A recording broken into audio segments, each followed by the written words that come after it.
I think there's an intimidation factor when we try to wake up and find ourselves, or enter into spirituality, or just come into a more unified state of being within ourselves, right? I think there's this intimidation factor that we're so far removed from our true selves, right? Because, we might see people on TV, people on the internet, and they're living what looks like a spiritual life, and it's so far removed from the life that you could be living right now.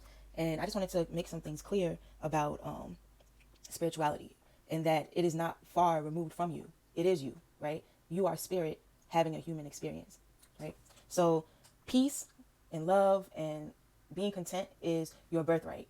And I just wanted to give some tips on how to get to that point of being content in yourself, because that is the true meaning of success, right? We look at success sometimes as having things, right? I want to get to this level. I want to get to this point. I want this amount of money. I want this amount of success. I want this amount of people in my life. I want to be seen.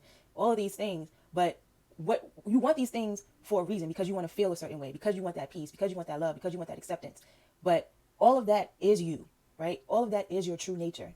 So spirituality is just remembering that, right? It's becoming attuned to who you are. And you are a fractal of God, right? If you look at fractals, the all is contained in each part of it, right? So us as human beings are in the mind of God, right? So who we are fractals of the whole. You know what I'm saying? So all of it is contained within us. And spirituality is just remembering that and getting attuned to you, right? So somebody could be a prophet or a healer and this and that. Those are just names that we put to certain types of callings within our spirituality, right? But nobody is greater than you. We're all equal. We all have it within us to be those things, because we are those things. You know what I'm saying? So what we have to do is find those parts of ourselves. But we are those things, and some people are called to be prophets. People are called to be healers because that energy is prominent within them. You know what I'm saying? We are all one, but we are all different at the same time, right? But we're all one. We all are the Son of God. We all are the children of God, right? You have the Father, which is God, the Son, which is us, and the Holy Spirit is a remembrance of who we are, the Spirit that remembers that we are the children of God. You know what I'm saying? So all we have to do is connect to the Holy Spirit, connect to that remembrance in order to wake up. But you do that through understanding yourself. And, a lot of times I grew up Christian, and I don't consider myself Christian anymore. I consider myself a follower of Christ. But Christianity or any religion really is not really what I ascribe to. Religion is a dogma. It's supposed to help you on your spiritual path, and it definitely can. But it's not a... You don't have to ascribe to a belief system in order to understand your wholeness and your divinity and hear from God. You know what I'm saying? And a lot of times the religions, most of the time, are weaponized. You know what I'm saying? So the way I understood Christianity to be weaponized was that it tells the person that they're small, that their reliance is on God, which is true, but that God is separated from them. You know what I'm saying? And that only this person on this pulpit, or certain people, certain prophets, have this connection to God, and we have to listen to them.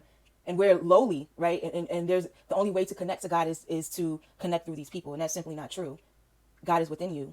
God, you know what I'm saying? You are a part of God. So you have to connect to yourself in order to understand who you are, and understand God, and understand the world, and how to navigate the world, and how to manipulate your energy, and how to understand energy, and understand how things work. You start with you, right? There's so many layers to it. Yeah, it's simple. It's simple. It's not a matter of having to wait until the next lifetime to connect to yourself or to your inner being. You are you right now, and this is eternity right now, right? Eternity doesn't start after we die. Eternity is now. So you can connect to yourself right now. You are spirit now. You are a living being now of this world, in this world, but not of this world, right? So this world is a learning ground. So we're learning about love, really, and we're learning how to manipulate energy. We're learning how to exist within the power of love, right? That's what we are, and that's what we're doing. And so I think in my journey, the first step was figuring out who I was and understanding that I'm spirit first. You know what I'm saying? Coming into this world, having a human experience, and what I had to do was differentiate between, and what we all have to do when we wake up to this. You know what I'm saying? Because all it is, the degrees in understanding spirit is a matter of awakening. You know what I'm saying? So nobody's greater than you. Nobody is has more access than you. You have access. It's a matter of attuning to it. You know what I'm saying? Attuning yourself to it. And your journey is not going to look like the next person's journey, because you are an individual spark of God. You have your own fingerprint. You know what I'm saying? So your individual journey is going to be, your individual makeup is going to be different than the next person's, although we're the same. So we're experiencing the same things through different lenses, through our own individual lenses, right? And those lenses, the lens that we experience physical life through is the ego, right? So the ego is the part of ourselves that are connecting to the physical universe. right? And the thing about the ego is that it is delusional at this point. When you're not awakened, your ego is delusional. It's devoid of love, which you are, because it doesn't understand that you are love. It's not connected to your higher self. We have separated ourselves, and then you have your higher self, and you have the ego, and we have separated ourselves from our higher self, thinking that we are separate from who we actually are. When in actuality, we're not. Our focus is not that. We have identified ourselves with the ego, when essentially we are not the ego.